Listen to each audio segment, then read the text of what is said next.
Now, it's kind of hard to talk about this film and not talk about its cultural importance, with the genre being at the height of its popularity. I mean, much like last year with Wonder Woman being the first female-led superhero film, we're now getting the first MCU film that's led by a black superhero, and that in itself got a lot of people excited to see it. I was excited to see this film because of Ryan Coogler, who directed Creed, which was, in my opinion, one of the better films of that year. And I was also excited to see Chadwick Boseman again as Black Panther. I loved his character in Civil War, and I was excited to see what he was going to bring to the table in his own standalone film. And after seeing this film and allowing myself to digest it a little bit, I gotta say that I really enjoyed this movie. I just didn't love it like a lot of people did. There were a couple of things that bring it down for me that I'll get into later, but overall the experience is a good one. For me, this film's biggest strength is easily its cast of characters. Chadwick Boseman is great as T'Challa again. His subtle performance just elevates the maturity of his character, and I loved his arc in this film and how different it was from all the other superheroes in this shared universe.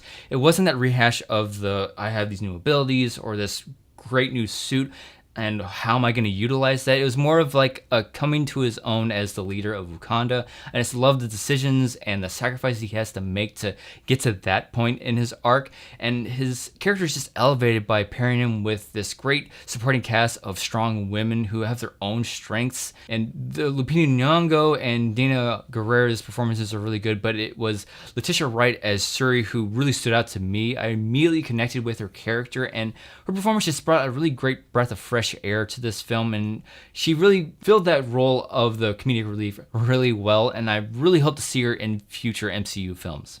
But what I really took away from this film was the social commentary it had, and this message of those in power really should use their resources to help those in need and make the world a better place. And this message is really encapsulated in Michael B. Jordan's character Eric Killmonger, who is one of the best Marvel villains that we've had in a long time. Some people are actually saying that he's the best Marvel villain ever. I wouldn't go that far, but he was just such a great addition to this universe. But the only issue I have with this character is that he's missing for like half the film, because when he's introduced effectively into the narrative, the movie just takes off from there, which leads me to the problems I have with this film. For me, this movie is split in half. The first half of this film isn't nearly as strong as the second. The second half of this film is just great, and if the entire film was like the second half of this film, I would have enjoyed it a hell of a lot more. To its credit, the first half of this film does set up Wakanda and its culture really well. I feel like I have a really great understanding of how the culture of Wakanda works. Also, the action is done fairly well, but I was just missing that Marvel moment that I'll just take with me after seeing this film. But to its credit, that's not what this movie is about. It's not about that big blockbuster